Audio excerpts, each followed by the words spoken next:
This video is about my progression on the restricted tournament Triumph. I played as a dual sorcerer and druid, and upon finishing the tournament we placed 23 and 24. Later on, when the investigation was finished, we got boosted up to 16 and 17, and here is how we did it. Keep in mind, this is just a progression video. I will upload a different video to share my thoughts on the tournament.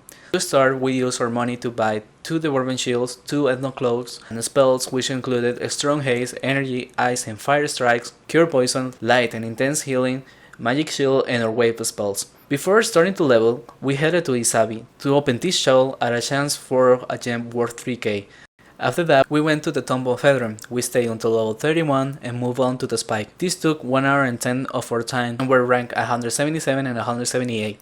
At the Spike, we were hunting on a semi-AoE fashion. Since we were relying on the gold we picked up, we couldn't go all in with runes, but we always made back our supplies and then some extra, which allowed us to do more AoE per hunt. By the later rounds, we were AoEing at all times and still profiting with the loot. We finished the Spike at level 51 by resupplying at 49 and then going in again. And just as we got 51, we hunted a bit longer to finish up the Crypt Chamblers and left the Spike after that. By this point, we had used 3 hours and 36 minutes and ranked around 55. Then next up was Ancient Scarabs. We decided to hunt one of the old caves as more of Scarabs might have been too hard for a lack of equipment and skills. We stayed until level 62, which might have been too long, but either way we got our levels and progress on the charms. At this point, with rank 59 and 60, we move on to the Mother of Scarabs. Again, due to the lack of equipment, we didn't hunt the last floor. Keep in mind the tournament had rapid spawn, and in the last floor it's easier to get back spawn from behind, which would have been too hard for us. We were mostly AoEing as the profit was enough to cover supplies. This was without taking into consideration the rods or Rashid items, as we were not planning on doing those quests. We kept on hunting, and as we got levels, we will do the first 2 pulls of the last floor and these 3 from the floor above. By level 77 is when we finished the charm of the Ancient Scarabs. By then we had already had the charm of Scarabs and close to finishing Larvas. We left the Ancients right away and moved on to Larvas to finish up that charm. At which point we were at roughly rank 30, with a bit less than 6 hours of playtime left. We moved to the Bombeast area of the old fortress to finish that charm.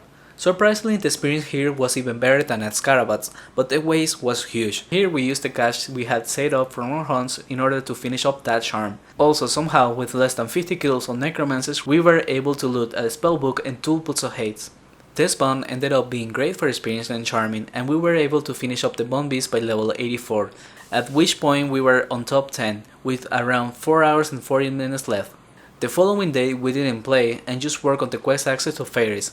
The next day we started at Fairies at rank 55 with 4 hours and 20 minutes left of playtime. Here's where we got rich and didn't need to bother about money anymore, both blessings, new spells and supplies.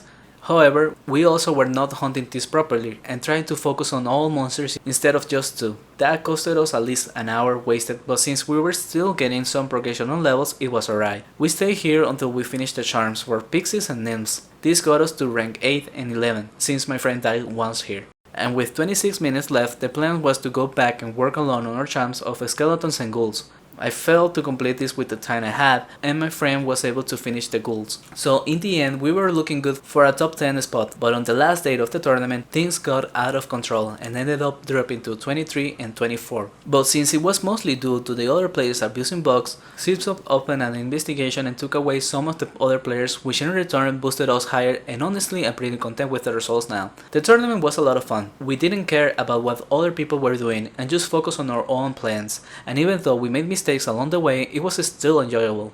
That's all for this video. Again, this was just about my progression on the tournament. If this video was helpful, consider subscribing or donating Tibia coins to Gudii. This helps me create more Tibian content. But for now, thank you for watching and see you again soon.